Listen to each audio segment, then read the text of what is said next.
हा बोला. हो मीच बोलतोय. आवाजावरून नाही ओळखला.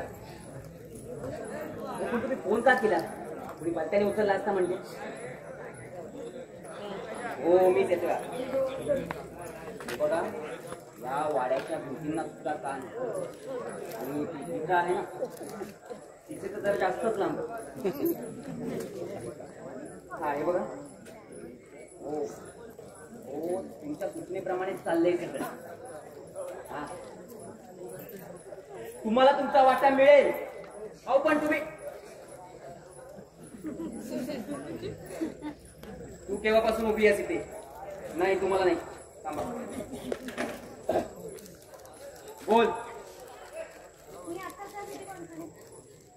खरं सांग काय काय ऐकलं फोनवरचं बोलणं? आता मुक्याप्रमाणे भैऱ्याचं सोंग करू नकोस.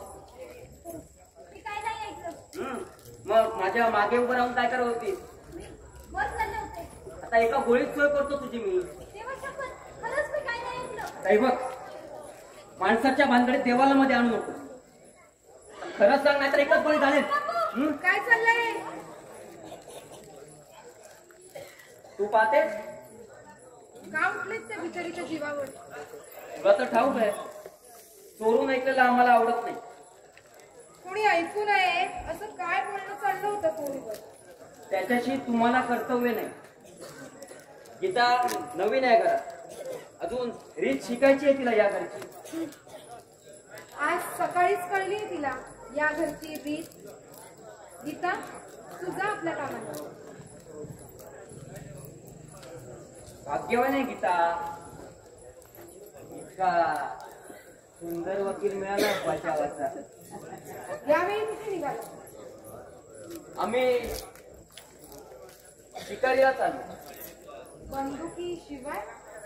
अगं हरणाची शिकार. एवढी सामग्री बस झाली. हरणाची शिकार म्हणजे काय? टपोऱ्या डोळ्यांची लुसलुशी रंगाची विक्री. शिकार हरणाची की दाजीबानं हेरून ठेवलेला गरीब हरिणाक्षीची? जी गोष्ट ठाऊक आहे सुमा ती विचारण्यात मतलब तरी काय?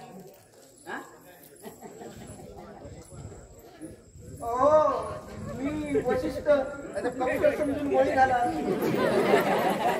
आम्ही नवरा बायको बोलत असताना मध्ये याचं धाडस कसं झालं तुमचं? धाडस करावंच लागलो. एकट्याने नाही आलो असतो तर चौघांच्या खांद्यावरून यावं लागलं. म्हणजे काय सांगू तुम्हाला. अंधार पडून दिवे लागण्याची वेळ झाली की परसातल्या विहिरीवर पुन्हा तरी बाईची आकृती धावताना दिसते. हो केस मोकळे सोडलेली, पांढरी साडी नेसलेली आणि क्षणार्धात किंचाळ्या मारून नाहीशी होते. हो मग तिला तुमच्या प्लॅनचेट वर बोलवा की म्हणजे कळेल की ती स्त्री कोण आहे ते. हो केला ना तसा प्रयत्न देखील केला. हो पण ती नाव सांगायला तयार होत नाही. ती म्हणते मी इथलीच आहे, या वाड्यातली आहे. माझ्यावर अन्याय झाला त्याचा सूड घेतल्याशिवाय मला मुक्ती मिळणार नाही. हे बघा या आत्म्या बित्म्याच्या गोष्टी ना या वाड्यातली करत जाऊ. कसं आहे ना आमच्या बाईसाहेबना मुलखात हळवे आहे. त्यामुळे पुन्हा अशा गोष्टी करू नका नाहीतर तुमच्या आत्म्याला प्लॅनचेट वर बोलवण्याची वेळ येईल आमच्यावर.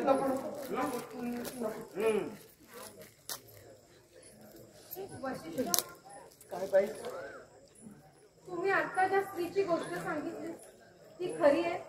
होय बाईसाहेब. म्हणजे अजून मुक्ती मिळाली नाही? काय झालं बाईसाहेब? काही नाही. वशिष्ठ आपला हा प्रबंध संपायला अजून किती काळ लागणार आहे? शेवटचं प्रकरण चालू आहे बाईसाहेब. ते संपलं की झालं. शक्यतो लवकर संपवा ते. हो बाईसाहेब. वशिष्ठ अजून आपण इथेच का? बाईसाहेब एक गोष्ट आपल्या कानावर घालायची होती, चालेल का? तसं काही महत्वाचं असेल तरच सांगा. हो बाईसाहेब महत्वाचंच आहे. बाईसाहेब रोज रात्री 12 नंतर आमच्या वाड्याच्या वरच्या मजल्यावर कुणीतरी फिरतायत. आम्ही पाहतोय आउट हाऊस मधून. अहो वशिष्ठ, तुम्ही 12 नंतरही जागेच असता. हो, तीच तर वेळ सोयीची लिखाणाची. कोणीतरी म्हटलंय संपूर्ण जग झोपलेलं असतं तेव्हा लेखक आणि चोर दोघच जागे असतात. वशिष्ठ, अहो तुम्ही आत्म्यावर पुस्तक लिहिताय ना, म्हणून तुम्हाला हे सगळे भास होत असतील. काय हो, कुणीतरी विहिरीकडेच धावतय काय, कुणी वाड्यातच फिरतय काय. वशिष्ठ, तुम्ही ना जरा लवकरच झोपत जा. आणि झोप येत नसेल ना तर मी गोळ्या पाठवून देते झोपेच्या. तिथे झोपेच्या गोळ्यांची सवय फार वाईट बाई साहेब. हो, झोपेच्या गोळ्या एकदा सवय झाली ना ती कायमचीच सवय लागून जाते. वशिष्ठ, अहो बँकेतून जसे हवे तेव्हा पैसे काढता येतात ना, तशी झोप नाही ना काढता येत, ती यावी लागते. हो बाईसाहेब, तरी पण झोपेच्या गोळ्यांची सवय फार वाईट सवय लागते माणसाला. त्यापेक्षा माणसाच्या स्वतःच्या मनावर ताबा असायला हवा बाईसाहेब. तो आमचा आहे, पण संपण्यापूर्वी. आलं माझ्या लक्षात. म्हणजे आम्ही इथून निघून जावं, होय ना बाईसाहेब? आपल्या बोलण्याचा राग नाही आला मला, पण बाईसाहेब आपली मनस्थिती काही मला ठीक दिसत नाही. येतो आम्ही.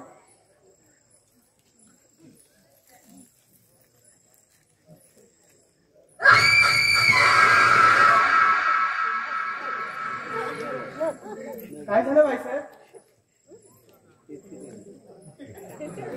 काही नाही. बाईसाहेब, मी पाहतोय अहो हा कुमार आल्यापासून आपण अस्वस्थ आहात. आपला कशातच लक्ष नाहीये. फक्त अहो तोंड दाबून मुक्याचा मार आहे हा. सांगायचं ते सांगता येत नाहीये आणि सोसायचं ते सोसता देखील येत नाही. बाईसाहेबांची अवस्था कधीच नाही पाहिजे. ती किती शांत असतात, पण आता पूजा करता करता दचकून उठतात. मला त्याची कल्पना आहे गीता. मालकांचं नाव लावून हाकून होतं या तुमच्या वाड्यात, आणि या वाड्याची शांतताच नाहीशी झाली. फक्त तुम्हालाही असंच वाटतं का आलेला कुमार हे राक्षसच आहेत म्हणून? काही कळत नाही बाईसाहेब. तुम्ही काहीही म्हणा, मला वाटतं हा कोणीतरी सोनेरी टोळीतलाच असावा. ही सारी माहिती काढून मालकांचं नाव लावून नाटक करतोय या वाड्यात. गीता, होय बाईसाहेब, उगीच नाही बोलत. काल रात्री मी त्याच्यावर पाळत ठेवली. रात्री 12 नंतर तो उठला, तिजोरीच्या खोलीत गेला, तिथून इतर खोल्यात शिरला, आपल्या खोलीकडे येऊन कानोसा घेतला. म्हणजे वशिष्ठ म्हणत होते ते खरं ठरलं म्हणायचं. होय गीता, तू अजून काही फोनवरचं बोलणं ऐकलंस? होय बाईसाहेब, काल रात्री काय म्हणत होते?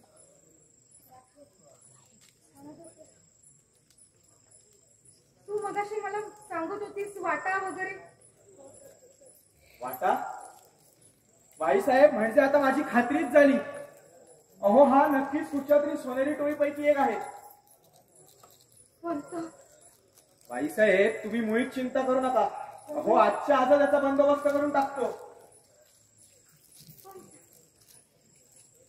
गीता, मला तर आता काही सुचेनासच झालंय बघ.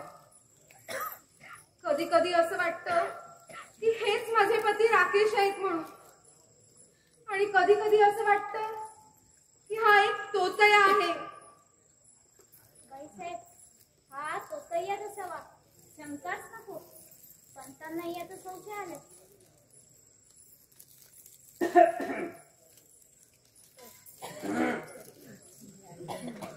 बाईसाहेब,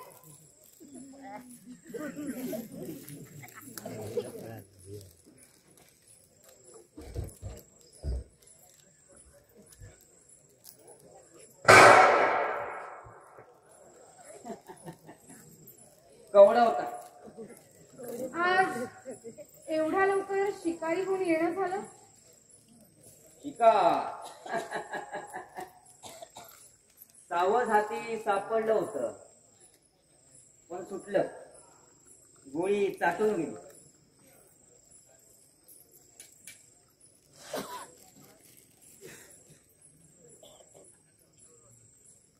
तुमच्या पोटावरचा हा डाग कसलाय? कुंकवाचा, रक्ताचा की लिपस्टिकचा? तुला काय वाटतं? मला काय वाटणार? बरं वाटलं. तुमच्या हातून शिकार चुकली म्हणून नाही, तर एक सावज सुटला म्हणून. सुमित्रा, दरवेळेस गोळी चाटूनच जाईल असं नाही. सुमित्रा,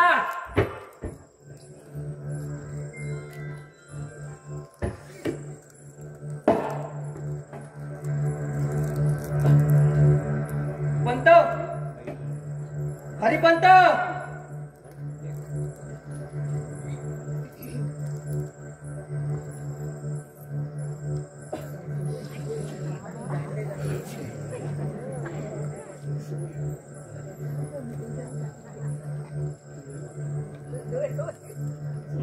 तुझं नाव केव्हापासून बदललं?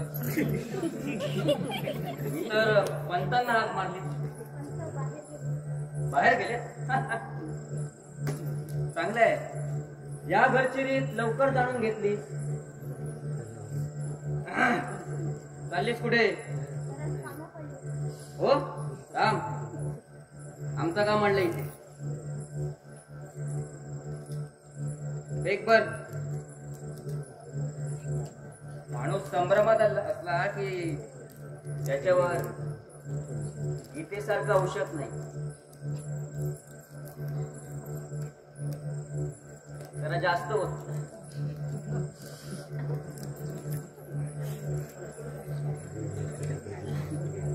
बस हा बर्फ टाक ना.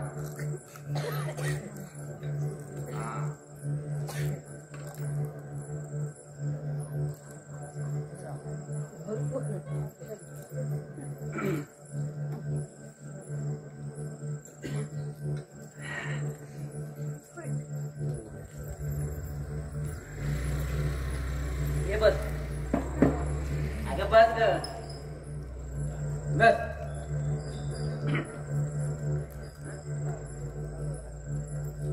आम्ही मालक लोक प्यायल्यानंतर समाजवादी होऊन जातो.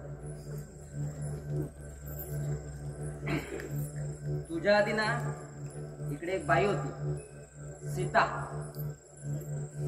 ती आमच्या सोबत प्यायची सुद्धा. तू घेतेस? जो नशा पीने में नहीं वो पिलाने में है. घे जरा. ती पण सुरुवातीला असेच नखरे करायची. हा पण नाही नाही म्हणता म्हणता पिण्यात काही औरच मजा असते. P P P.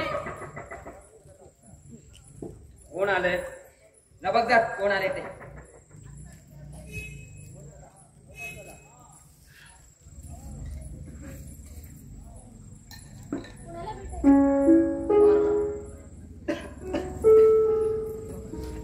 कुमार, तुला भेटायला, तुला घरी घेऊन जाण्यासाठी आलो. खरी? कोणत्या घरी? अरे आपल्या घरी. आपल्या घरी? अरे आपलं घरी विसरलास तू? माझं घर हे. कुमार, कुमार कोण? कोण कुमार? मी राकेश आहे. आता खरंच झपाटल्यासारखं वाटतंय मला तुला. झपाटलंय तुला? हे घर माझं आहे. इथे माझी बायको राहते. तू कोण? अरे प्रत्यक्ष बापालाही विसरला स्वतःच्या. बापाला? हे बघ, माझ्या वडिलांना मी चांगलं ओळख. तू तो नाहीस. नाही पोरा, अरे मी तुझा जन्मदाता बाप आहे. पोरा? या वाड्याच्या मालकाला पोरा म्हणायला तुला लाज नाही वाटत? अरे कदाचित तुझा मुलगा हरवला असेल आणि त्या धक्क्याने तुझ्या मनाचा तोल गेला असेल. म्हणून गय केली तुझ्या या उत्तम वागण्याची. हो हो, माझा मुलगा खरंच हरवलाय आणि हा तो माझ्या समोर उभा आहे. आता तर मला खात्री पटली आहे की तू एखाद्या वेड्यांच्या हॉस्पिटल मधून पळून आलाय. आता वेळ लागायचंच बाकी आहे. अरे गेली 18 वर्ष तुला तर हाताच्या फोडासारखा वाढवला, मोठा केला, तुझ्यासाठी कष्टा खाल्ल्या, ते सारं सारं विसरलास तू. आठवतंय, थोडं थोडं आठवतंय. तुला कुठेतरी पाहिल्यासारखं स्मरतंय मला, पण कुठे पाहिलंय ते नाही स्मरत. हा, कदाचित मी तुझ्या घरी राहिलोही असेल काही काळ, पण ते घर माझं नव्हतं. तिथली माणसं माझी नव्हती. असं वाटत होतं एखाद्या अनाथ आश्रमात वाढतो. कुमार, अरे स्वतःच्या बापाचं घर तुला अनाथाश्रम वाटत? अरे कृष्ण यशोदेकडे वाढला असला तरी त्याची खरी आई ही देवकीच होती. तेच त्याचं खरं घर होतं. हे घर, इथली माणसं मला परिचयाची वाटतात. हा बघ, हा वाडा, हे छत, ही झुमर, हा दिवा, हे बघ, हा जिना. हे आमचे हरिपंत आले ना की तुझा हिशोब क्लिअर करून टाकू. हिशेब? कसला हिशेब? तुझ्या म्हणण्याप्रमाणे जर मी काही काळ तुझ्या घरी राहिलो असेल तर मग किती होतील सांग. तू सांग मला. उद्या तुझ्या आईच्या दुधाचा हिशोब करशील तू लिटर प्रमाणे. हे घर तुझं आहे ना, मग खुशाल राहा. आम्ही समजू की आम्ही निसंतान आहोत म्हणून. कोण आलंय? इन्स्पेक्टर जाधव. अरे जाधव साहेब, काय काम झालं? आपल्याला पोलीस स्टेशनला घेऊन जायला ते का? आपला कबुली जबाब घ्यायचा आहे. कबुली जबाब? कशाबद्दल? आपण एक तोतया आहात आणि इष्टीच्या नावाखाली आपण हा कट रचला आहे अशी आपली तक्रार आहे. आणि कुणी केली ही तक्रार? आपलेच कारभारी हरिपंत यांनी तक्रार केली आहे. हरिपंत? कुठे आहे तो हरमखोर? पोलीस स्टेशनवर. जिथे ज्या प्रकरणाची शहानिशा होणार तिथं कशाला इन्स्पेक्टर साहेब? मी तुम्हाला सांगतो आपला परिचय. मी याचा बाप, याला घरी घेऊन जाण्यासाठी आलो. Stop it. हो, याचं काय ऐकताय? मला इथे काही ऐकायचं नाही. जे काही सांगायचं असेल ते पोलीस स्टेशनला येऊन सांगा. चला. इन्स्पेक्टर साहेब, यांना कुठे घेऊन चाललात? पोलीस स्टेशनवर. कशासाठी? त्यांच्याबद्दल तक्रार आली आहे आमच्याकडे. ती पण हरिपंत यांनी केलेली आहे. हरिपंत कोण? मी मालकीण आहे या वाड्याची आणि माझी आता खात्री पटली आहे की हेच माझे पती राकेश आहेत म्हणून. माझे पती राकेश. राकेश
आज एकदम मन लावून फुली सजवते.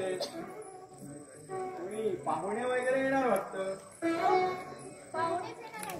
पाहुणे नाही. अगं, पाहुणे येणार आहेत ते बाईसाहेबांचे. तुला रागवायला काय झालं? तुझा जळफळा टिकवतोस का? आपण त्या कुमारमुळं? आपण काय माहिती कुठून आलाय, पण बाईसाहेबांमुळं त्रास होतोय बाईसाहेबांना. उदे. बरं बाईसाहेब गेल्या कुठं? बाईसाहेब आज सासूबाई काय करताय? आणि तो कुमार? आले नाही शिकायला. अगं आमच्या माणसांचं सोडूनच दे. अगं त्या कुमारनं त्या मालकांच्या घडीवर पण काय जादू केले ना, काही कळत नाही. अगं ती पण भुलली. बरं अजून कुमार आलाय का? नाही ना. कधी आता माझी काही बघायची इच्छा राहिली नाही. आता कुठच्या तरी उद्याच नोकरीचा राजीनामा देऊन कुठच्या तरी तीर्थक्षेत्रावर जायचं म्हणतोस. बरं.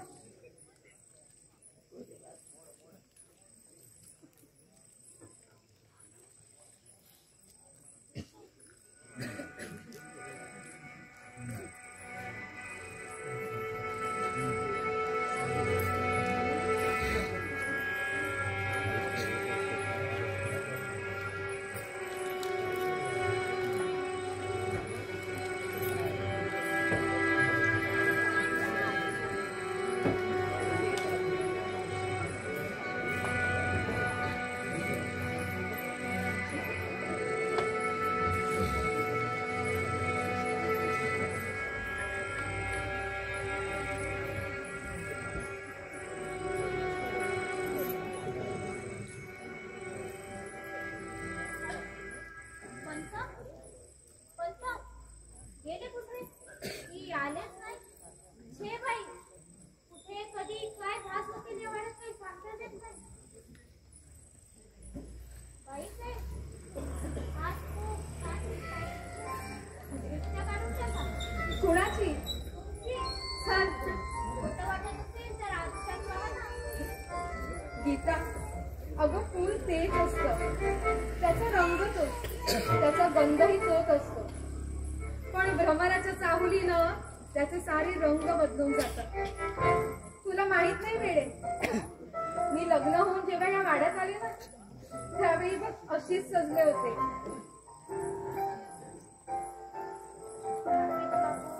प्रेम करायचे तुमचं?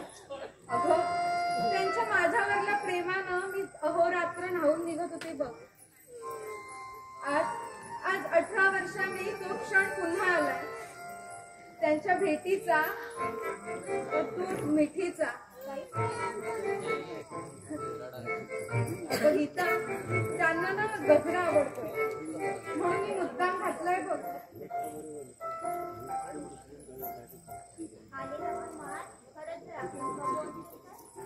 अगं असतील काय वेडे, तेच आहेत ते. आपल्या कल्याणीनं सुद्धा ओळखलंय त्यांना. बरं गीता, तू इथं काय करतेस अजून? सारी शिकारी होऊन यायची वेळ झाली आहे. तू खाली जा आणि ते आले की थेट इथेच पाठवून दे त्यांना.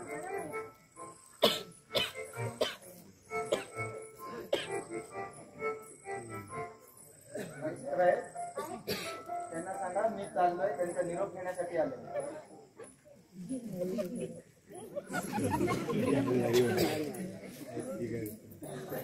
हा, ते आले. कोण? ते आत्मरात्री होते तर ते का आले यावेळेस? तुमचा निरोप घ्यायला आले.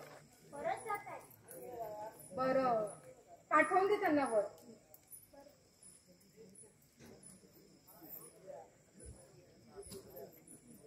बोलवलंय तुम्हाला बाईसाहेबांनी?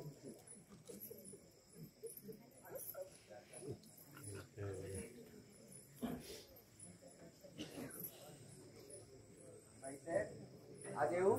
या ना. संपलं का? हो, आजच हाता वेगळा केलं आणि आता निघालो. अहो पण असे रात्रीचे का जाताय? उद्या सकाळी जा ना.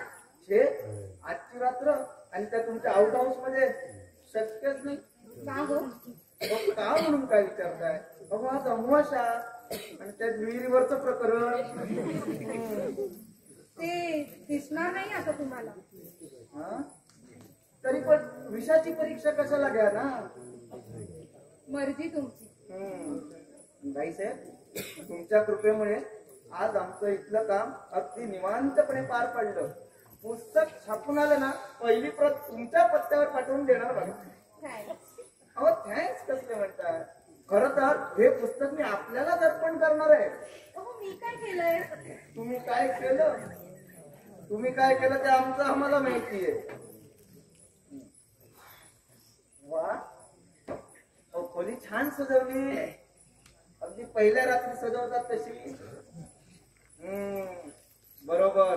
18 वर्षांनी का होईना मधुचंद्र ना, म्हणजे पुन्हा प्रत्ययाचा आनंद. अहो तसा आम्हीही मधुचंद्र साजरा केला होता हो, पण तो स्वयंपाकघरात. स्वयंपाकघरात? मग काय इतके दिवस राहिलो, पण आज तुम्हाला मन मोकळेपणाने हसताना बघितलं. कारण कळलं. चला बाईसाहेब, येतो आम्ही. यावं राकेश बाबू, यावं. आम्हाला आत यायला सांगायला तुम्हाला कारण नाही, पण तुम्ही आमच्या बेडरूम मध्ये येण्याचं कारण? अहो ते आज निघाले, म्हणूनच आमचा निरोप घेण्यासाठी आले होते. असं? हो, आमचं इथलं काम संपलं. बाईसाहेबांची मेहरबानी. हो, बाईसाहेब आमचे मुळातच प्रेमळ आहेत. त्यांच्यासाठीच तर यावं लागलं या जगात. इश्श.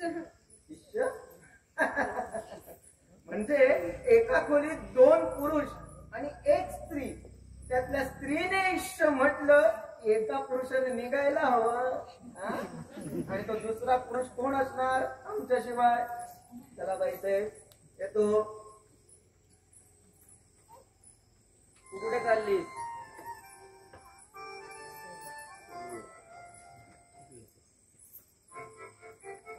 मनातली अडी गेल्याशिवाय बाई स्वतःहून कडी लावत नाही कधी. आता खात्री पटली ना तुझी? हे तोंडानेच सांगायला हवं. हाताने सांगितलंच ना तरी चालेल मला. ए वाव, अशीच थांबा.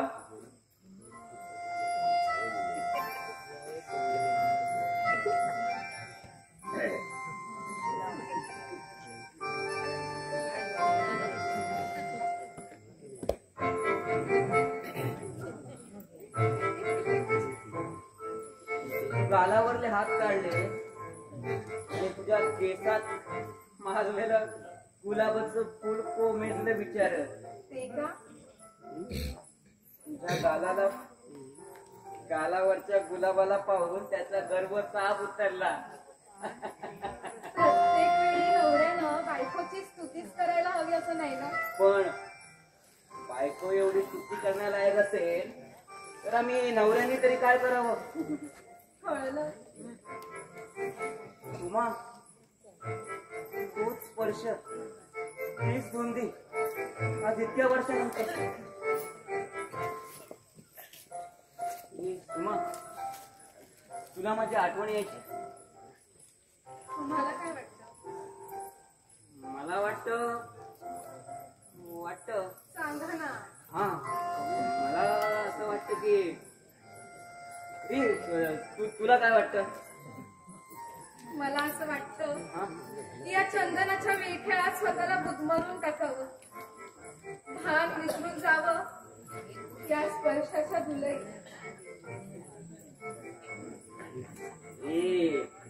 ही आमच्या वाडवडिलांची वेळची पोज आम्हाला नाही आवडत. इकडे बस.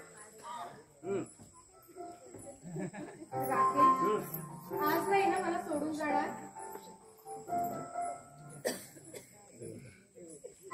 हे बरं आहे, आमच्याकडून वचन घ्यायचं आणि स्वतः आम्हाला सोडून जायचं.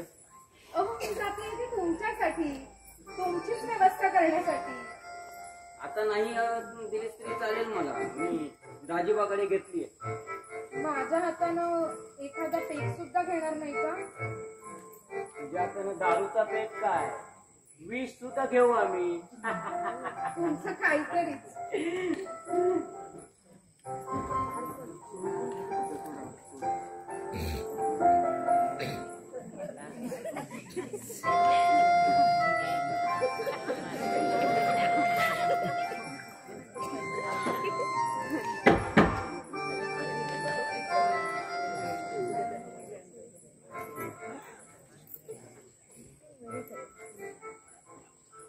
फार वेळ तर नाही ना लागला? नाही.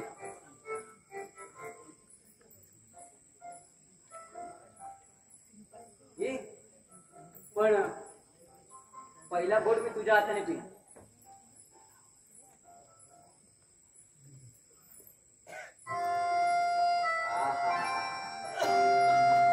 ए,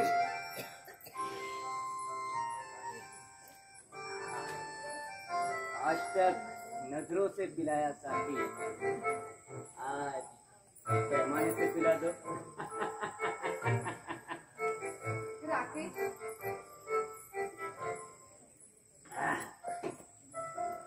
आता खरं सांगायचं ना, तुमचं अगदी मनापासून प्रेम आहे ना माझ्यावर? माझ्या डोळ्यात बघ, काय दिसते तुला? मीच दिसते. तुमच्या मनातून उठून डोळ्यात कधी आलीस तू? किती छान बोलता हो तुम्ही. अगं, कुणालाही हेवा वाटावा असं प्रेम आहे, पण त्यात एकच दुःख आहे. कसलं? आमच्या मरते समय तू आमच्या जवळ नव्हती.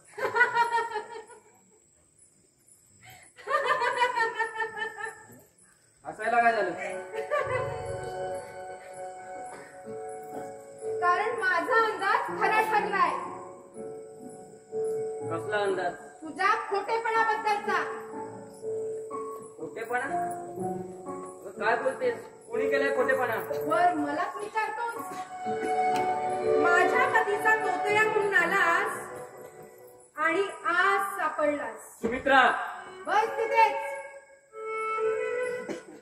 आजपर्यंत तू या घराला, या गावाला खूप झुलवलंयस, पण आज तुझं खरं रूप बाहेर पडलंय.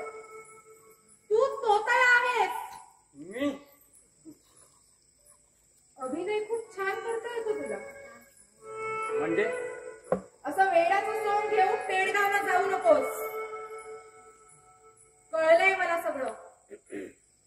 तू म्हणालास की तुझ्या मरते समयी मी तुझ्या सोबत नव्हते. मला खरंच काही आठवत नाही. या घराची, या गावाची इथली खडाखडा माहिती तुला कशी मिळाली मला नाही ठाऊक, पण एक गोष्ट अशी आहे की जी माझ्याशिवाय आणि माझ्या पतीशिवाय इतर कुणाला सुद्धा ठाऊक नाही. आणि तिथेच तू बसलास. काय? हे सुद्धा माझ्याच तोंडून ऐकायचंय. बरं, ऐक मग. तू मगाशी म्हणालास की तुझ्या मरते समयी मी तुझ्या सोबत नव्हते, पण माझ्या पतीच्या मृत्यू समयी मीच फक्त त्यांच्या सोबत होते, कारण मीच खून केला त्यांचा विस्कीतून विष पाजून इथं याच जागी. काय? आणि तुला देखील तेच विष दिलंय. मला असं का होतंय? मला चमत्कार वाटू लागलंय. फक्त थोडा वेळाने सगळं काही शांत होणार आहे. शेवट होणार आहे या अभिनयाच्या जुगलबंदीचा. एक शिकार संपणार आहे. नाही नाही, तुझी इच्छा असेल तुझ्या हातून मरावं तर माझी काही अर्थ नाही. कारण तू तू उगाच नाही करणार. तू उगाच तुझ्या नवऱ्याला नाही मारणार. एकदाच काय पण 7 जीवे मारावा असा अपराध केलाय त्यांनी माझा. तू माझा पुनर्जन्मीचा पती आहेस ना? मग सांग कोणत्या अपराधाची शिक्षा दिली मी त्यांना? पण तुला नाही सांगता येणार. मग तूच सांग. सांगणार आहे कारण तुझी मरणापूर्वीची इच्छा अपूर्ण राहायला नको म्हणून. ऐक,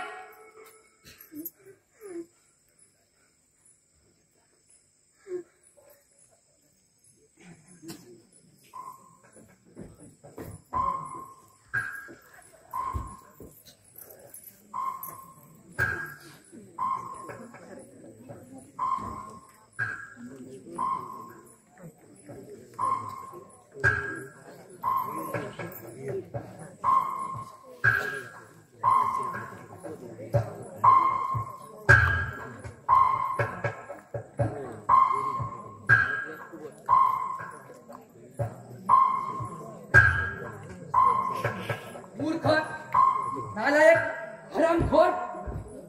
सरकारने एवढं मनाला लावून घेऊ नये. राजीबा, खरं सांगतो तुला, आजवरच्या कामगिरीचं आम्हाला स्मरण नसलं असतं ना तर तुला इथेच गोळी मारली असती.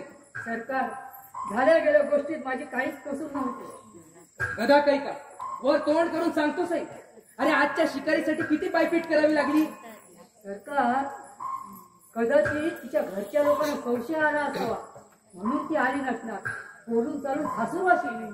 अरे ती कोणी का असे ना आमच्या नजरेत भरली होती.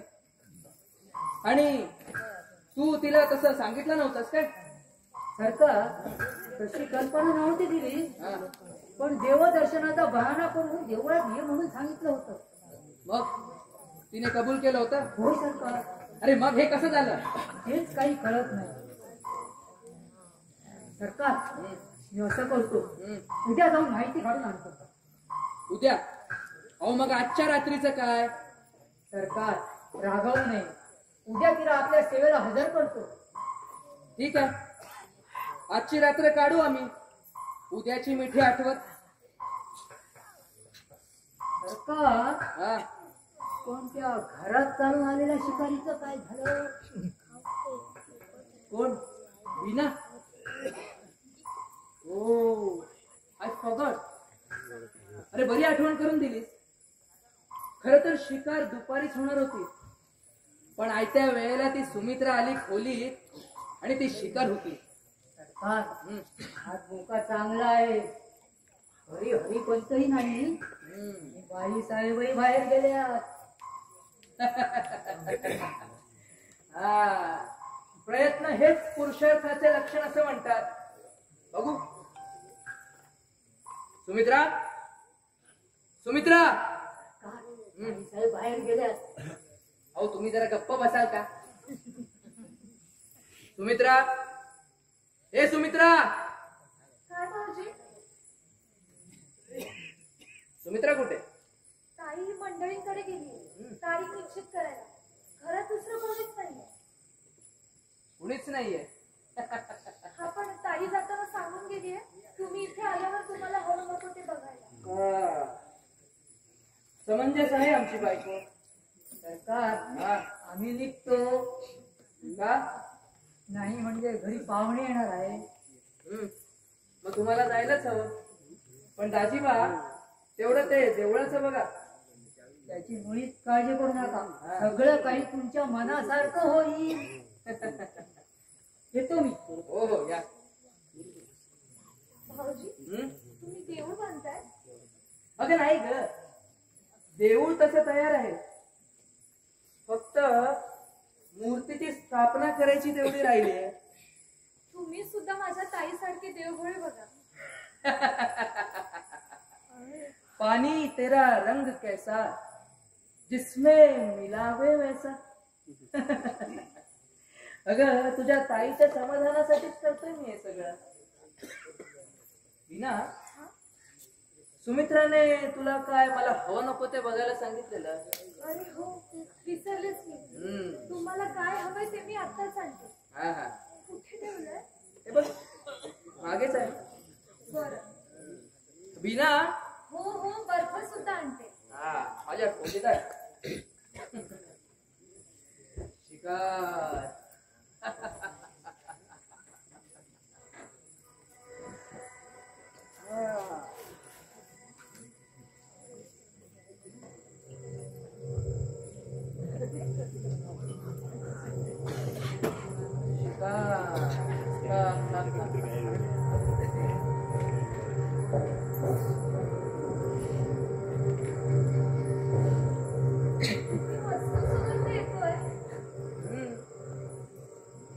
तो तुझ्या तारुण्याचा ग ना, तुला ठाऊक नाही. सुंदर तरुण कुमारिकेच्या घामाला येणारा वास हा कुठल्याही अत्तरापेक्षा उन्मादक असतो. तू विसरलीस वाटत. कुणीतरी बाई माणूस समोर असल्याशिवाय दारू चढत नाही आपल्याला.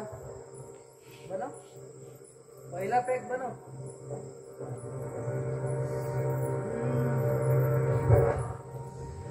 कुणीतरी अधीर झालेलं दिसतंय. ताई केव्हा येते आणि तो दिवस सांगते हे ऐकायला. ईश्वर, हे काय भाऊजी बोलतात?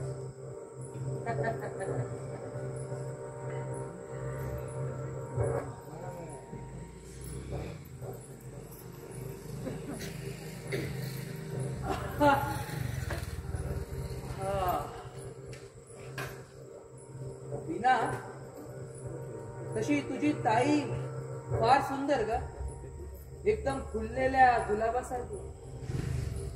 पण काय आहे ना, फुललेल्या फुलापेक्षा नुकतीच उमलणारी कली मला फार आवडते ग. भाऊजी काय करताय? रंगीत तालीम. तसंही आता तुझं लग्न ठरलंय ना, मग लग्नानंतरच्या पहिल्या रात्रीची. भाऊजी काय बोलताय? अगं बीना, तू इतकी घाबरतेस कशाला? अगं शिकार डोळ्यासमोर असल्यावर बंदूक नाही चालवायची, मग शिकार करायची कशाला? भाऊजी, अहो काय करते? मी तुम्हाला मुलीसारखी हो. अगं मला सगळ्या मुली सारख्याच. सोडा सोडा मला, नाहीतर मी ओरडेन. ओरड ओरड. आहे कोण? हा? आहे कोण इथे तुझं ओरडणं ऐकायला? निर्लज्ज माणसं. अगं काही म्हण, पण एखाद्या हरणीची शिकार करायची म्हटलं की तिने दिलेली एखादी कळ सोसायलाच हवी ना. अगं थांब, कुठे चाललीस? भाऊजी हा? सोडा हो मला. हा? मी पदर पसरते तुमच्या समोर. अहो लग्न ठरले हो माझं. हे मोठ्या विश्वासाने मी या घरात आली. असा विश्वासघात करू नका भाऊजी. हे असे नाटकी संवाद ना खूप ऐकलेत हा मी वेगवेगळ्या हरणींकडून. पण तुझ्यासारखी हरिण कधीच भेटली नाही ग. इतकी लाजरी बुजरी. शिकार.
आहेस होय?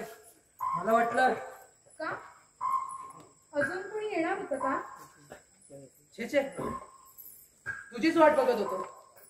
अहो हे काय, किती घाम आलाय तुम्हाला. तुमची बाटली संपली वाटतं. मी लगेच आले हा. नाही, बस झाली. माझ्या हातानं एखादा पेज सुद्धा घेणार नाही का? ठीक आहे. राकेश, मला माहितीये मी समोर असल्याशिवाय तुम्हाला नशात चढतच नाही. मी लगेच आले हा. एखादा काय काढ.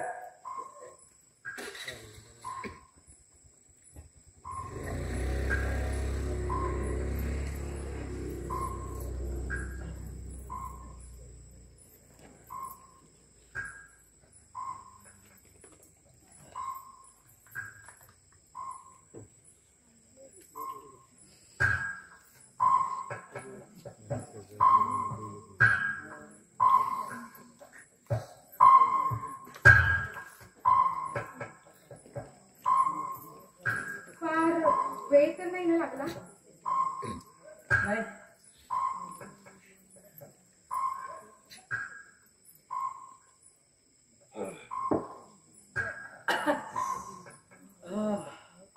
आता कसं वाटतंय? शांत शांत वाटतंय ग. सुमित्रा, तू बिनाच्या साखरपुड्याची तारीख ठरवायला गेली होतीस ना? हो मग ठरली तारीख? हो ठरली ना. खूप छान स्थळ मिळालंय आपल्या बिनाला. वा, म्हणजे चांगल्या स्थळी पडली आपली बिना. खरंच. पण काय ग, बिना संध्याकाळपासून कुठे दिसली नाही. ती आता कधीच दिसणार नाही मुलाला. म्हणजे निर्लज्ज माणसा, तू उठवलीस तिला आयुष्यातून. नराधमाने तुला दिली तरी कसा झाला? माझी फुलासारखी बिना भ्रष्ट केलीस तू. सुमित्रा, सुमित्रा, हे सगळं खोट आहे. कोणी सांगितलं तुला हे? बिनानंच सांगितलंय मला मरणापूर्वी. काय? बिना मेली? नाही, तू मारलीस तिला. तिच्या साखरपुड्याची तारीख ठरवून जेव्हा मी या वाड्यात आले, तेव्हा तुझ्यापासून वाचण्यासाठी तिला वरून उडी मारली आणि ती थेट जाऊन पडली विहिरीच्या काठावर. मारभर मी लागला होता. मी तिला मांडीवर घेतली.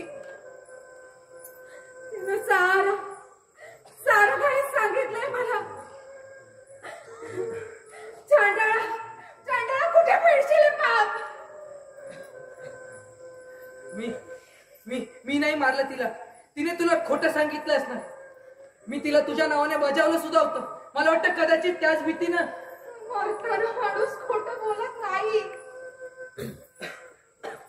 तिनं सारं सांगितलंय मला.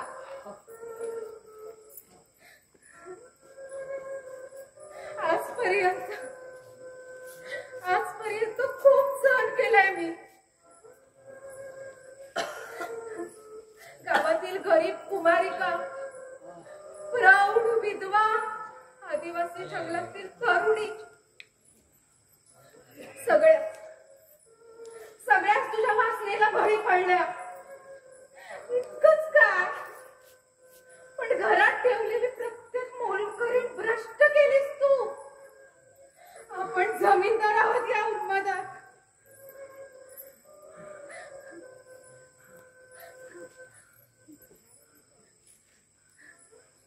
तुला मी कधी बायको म्हणून नकोच होते. तुला मी हवी होते ते फक्त तुझ्या वासना भगवण्याचे कारण म्हणून. सुमित्रा,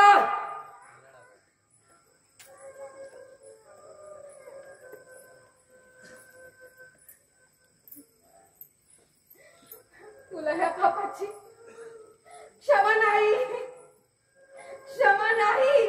सुमित्रा, तू कोण आहेस मला शिक्षा देणारी? हा, मी आहे या घरचा मालक, मी आहे जमीनदार.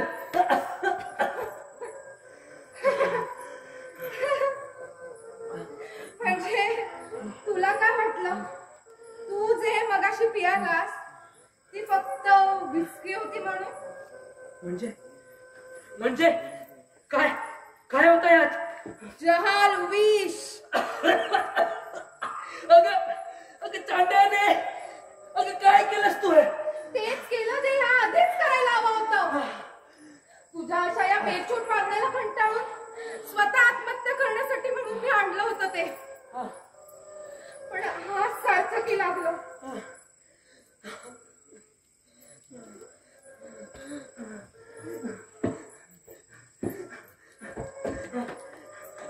डॉक्टर डॉक्टर तर बिनधास्त फोन कर, कारण टेलिफोनच्या वायर मी आधीच कापून ठेवले. अगं तू तरी बोला डॉक्टर. मार मार, अजून हाका मार. आज कोणीच तुझ्या मदतीला येणार नाहीये. पण तुला असं तडफडत तडफडत मरताना बघायचंय मला. मर मर, केलेली पाप आठवत मर मर.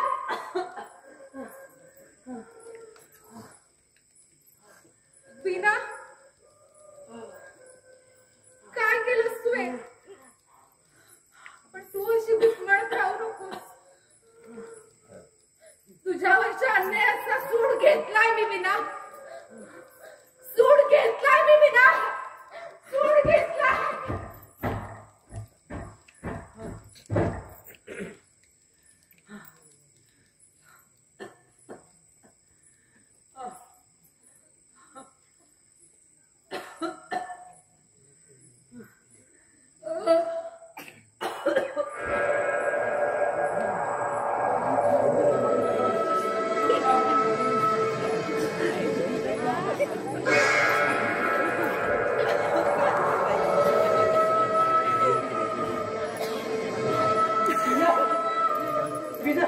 बिना तू जिवंत आहे. बिना प्लीज प्लीज डॉक्टरांना बोलव. बिना प्लीज. हो बिना प्लीज. मला माहितीये बिना, मला माहितीये मी तुझी फसवणूक केली बिना, मी तुझा विश्वासघात केला बिना. पण प्लीज प्लीज प्लीज सगळं विसरून जा बिना प्लीज. विसरून जाऊ? काय विसरून जाऊ? माझं लग्न ठरलं होतं हे विसरून जाऊ? की नुकत्याच उमललेल्या कळीचं तुझ्या पापी वासनेनं तू निर्माल्य केलंस हे विसरून जाऊ? सगळं विसरून जा बिना. बिना प्लीज असे होतो बिना, मला भीती वाटते बिना. प्लीज मला जगायचं बिना, मला जगायचंय. जगायचंय? मला जगायचं नव्हतं, मलाही जगायचं होतं. माझ्या आवडत्या व्यक्तीसोबत लग्न करायचं होतं. त्याच्यासाठी जपून ठेवलेलं प्रेम त्याच्या चरणाशी व्हायचं होतं. त्याच्यासोबत संसार करायचा होता. केवढी स्वप्न होती माझी, पण ती तू सगळी मातीमोल करून टाकलीस. क्षणाच्या वासनेसाठी मला आयुष्यातून उठवलीस. बिना मला माहितीये मी तुझा अपराधी आहे बिना. पण प्लीज प्लीज प्लीज मला क्षमा कर प्लीज.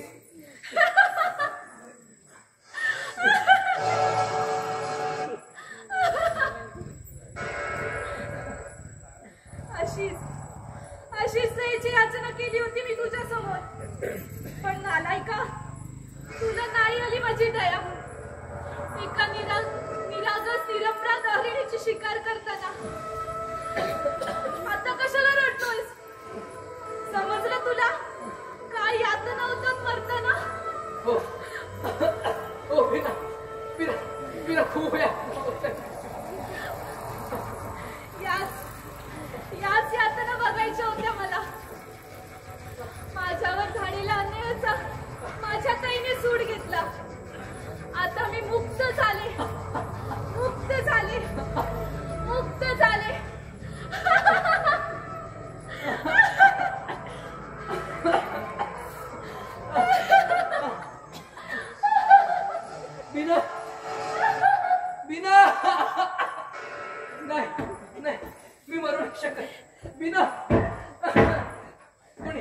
कोणीतरी वाचव प्लीज. पाणी पंत पंत पंत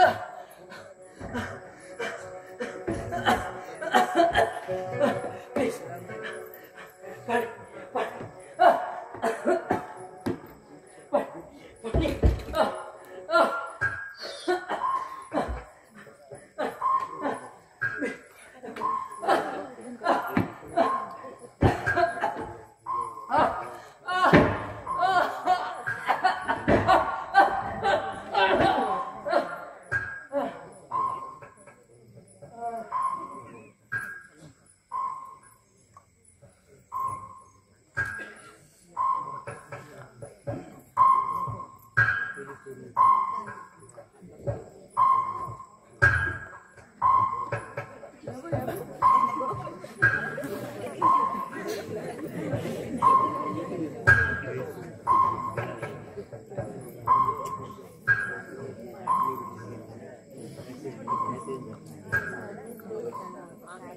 कळलं तुला?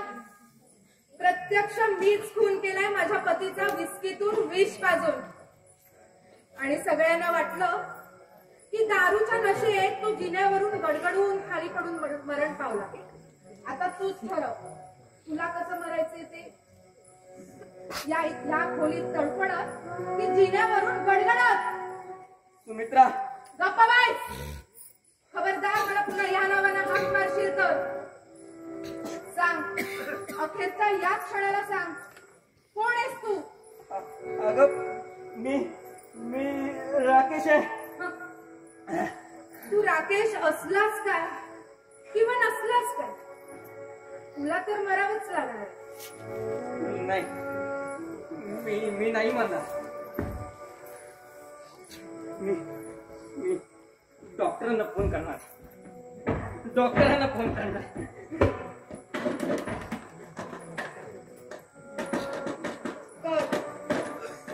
बिंदास फोन कर. कारण टेलिफोनच्या वायर्स मी आधीच कापून ठेवल्या. सांग अखेरच्या या क्षणाला सांग का खेळलास तू असं जीव घेणा खेळ? आता नाही बोललास तर कधीच नाही बोलू शकणार. सुमित्रा, अगं पण मी या जन्मात काय असं पाप केलं होतं तुझं की तू मला अशी शिक्षा दिलीस? पाप, भयंकर अपराध केलायस तू माझा. एका विवाहित स्त्रीची फसवणूक केली आहेस तू. विश्वासघात केलायस तू माझा. पती पत्नीच्या पवित्र नात्याचा अधिक्षेप केलायस तू. तू कोण आहेस? कशासाठी आलास मला नाही ठाऊक. पण तुझं हे जीव घेणं नाटक संपत आलंय आता. Good night Kumar. आपण मी CID इन्स्पेक्टर कदम बांडे. आपल्या पती राकेश यांचा खून केल्याप्रकरणी मी आपला अटक करण्यासाठी आलो. आपला काहीतरी गैरसमज होतोय. काही पुरावा आहे का आपल्याकडे? आपले पती राकेश यांचा 18 वर्षापूर्वी दारूतून विष पाजून आपण खून केलाय. हो, खून. आणि पुरावा पाहिजे तुम्हाला? हा घ्या पुरावा. बघितलात? वेल डन कुमार, वेल डन. भाईसाहेब, हा तुमचा पूर्वजन्मीचा पती नाही, हा आहे माझ्या मित्राचा मुलगा कुमार. आपल्या लोकांचा पूर्वजन्मावरील विश्वास पाहून मी एक प्रयोग करण्याचा ठरविला आणि तो यशस्वी झाला. बाईसाहेब, आता तुम्ही जी कुमारला विस्की दिली होती ना, ती विस्की नव्हती, ते होतं साधं सिरप. तो रोज विस्की म्हणून प्यायचा. आणि तुम्ही जे त्याला आता विष दिलं ना, ते विष नव्हतं. तुम्ही ही चाल खेळणार हे आम्हाला आधीच ठाऊक होतं, म्हणून तुम्ही आणून ठेवलेल्या विषाच्या बाटलीतून विष काढून त्यात आम्ही सॅक्रिन नावाची पावडर भरून ठेवली. तुमच्या मनाचा टोल ढळावा म्हणून ते वाघाचं गुरगुरणं, ते पावलांचे आवाज, चिंचाळ्या, आरडा ओरड हे सर्व आम्ही तुम्हाला ऐकवत होतो. तुमच्या बेडरूम्स मध्ये आणि तुमच्या घरामध्ये बसवलेल्या स्पीकर्स वरून. ऐकायचा आहे ना पुरावा? हरिपण ऐकावा त्यांना पुरावा. कळलं तुला? प्रत्यक्ष मीच फोन केलाय माझ्या पतीचा विस्कीतून विष पाजून. आणि लोकांना वाटलं दारूच्या नशेत जिन्यावरून तो पडून गेला. आता तूच ठरव तुला कसं मरायचंय ते. ऐकलात पुरावा? बाईसाहेब, या सर्व कार्यात आम्हाला मदत झाली तुमच्या हरिपंतांची.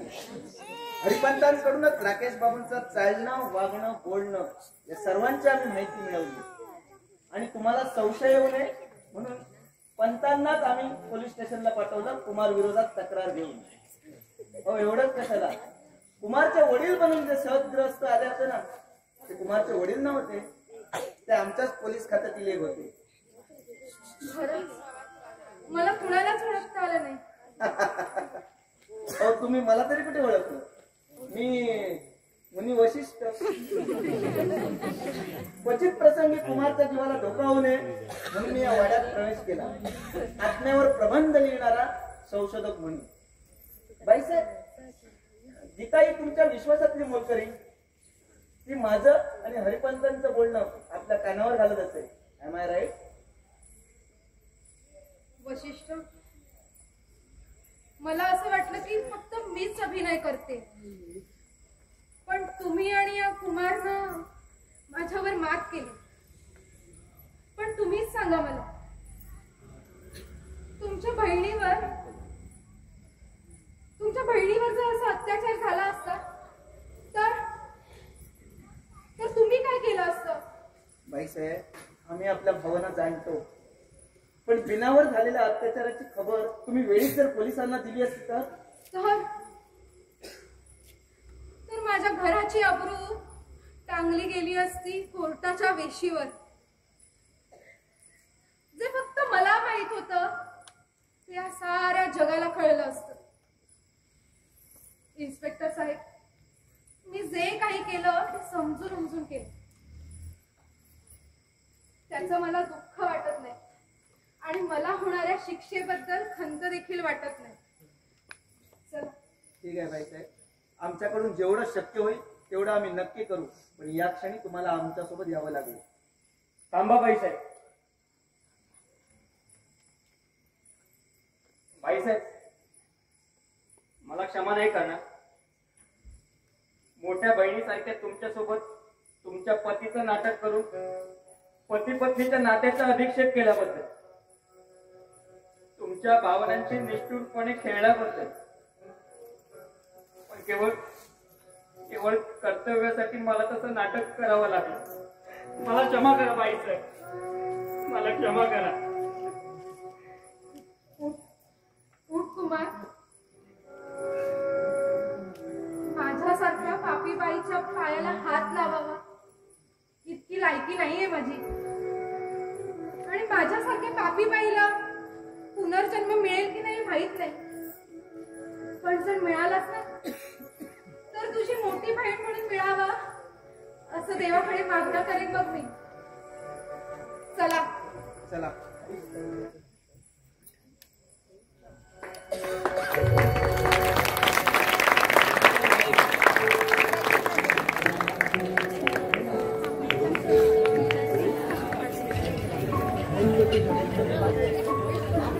Thank you.